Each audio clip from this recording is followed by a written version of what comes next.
Good morning, Hank. It's Question Tuesday, the day that I answer real questions from real nerd fighters. Let's get right to it. Would you rather have an elephant-sized puppy or a puppy-sized elephant? Well, of course I would rather have a puppy-sized elephant. I mean, I would rather have a puppy-sized elephant than a puppy-sized puppy. Imagine his little trunk and his little elephant roar! In fact, I'm gonna write a letter. Dear Evolution, I have always believed in you, and I have always defended you. Now make me a puppy-sized elephant!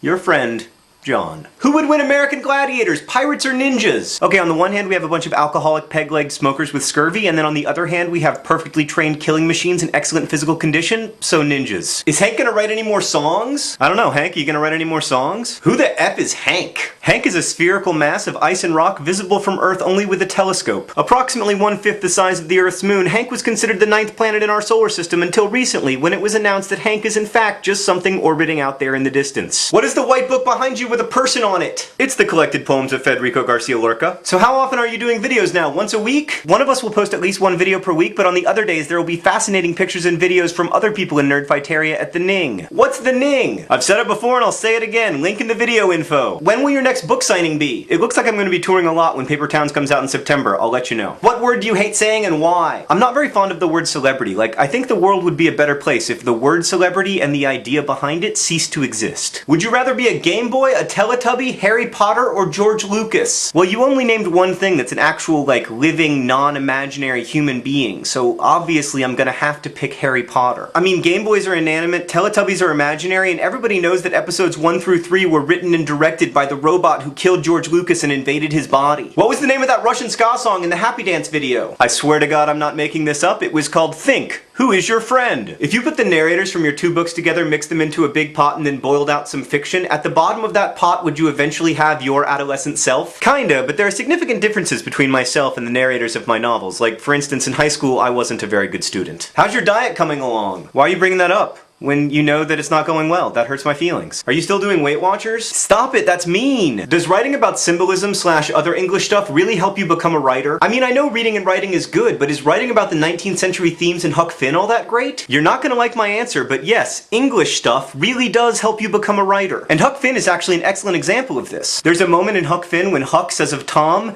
he had a dream, and it shot him. Now that's a good line without English stuff, but with English stuff you're able to look at that line in the context of the American Civil War and all of the other times in human history when we've had dreams that shot us. And by writing about that, you're able to better see how good stories work, which is absolutely vital if you want to write good stories of your own. What's your favorite type of pie? Definitely the kind that helps us to calculate the circumference of circles. It's so helpful, and plus I never get tired of it because it never repeats itself. Nerd jokes, nerd jokes, nerd jokes. A guy's washing windows on a high-rise office building when he slips and falls off a 60-foot ladder onto the concrete sidewalk below. Incredibly, he doesn't injure himself in any way. How is that possible? He didn't fall off the top of the ladder, he fell off one of the bottom rungs. Hey Riddle, I hope you like typos, because you've just been pwned. All-time favorite song? New Partner by the Palace Brothers. Cookie dough or cake batter? Cookie dough. Which disease would you most want to have? Hyperawesometitis? Who's your favorite supermodel? Frankly, they're all tied for last place. When will the movie of your book Looking for Alaska come out? I don't know, it's not in my hands. Where'd you buy your background bookcase? At a small family-owned neighborhood furniture store called IKEA. What is the most useless piece of trivia you know? Well, I know that the famous political philosopher Jean-Jacques Rousseau really liked mooning people. That's pretty useless. I mean,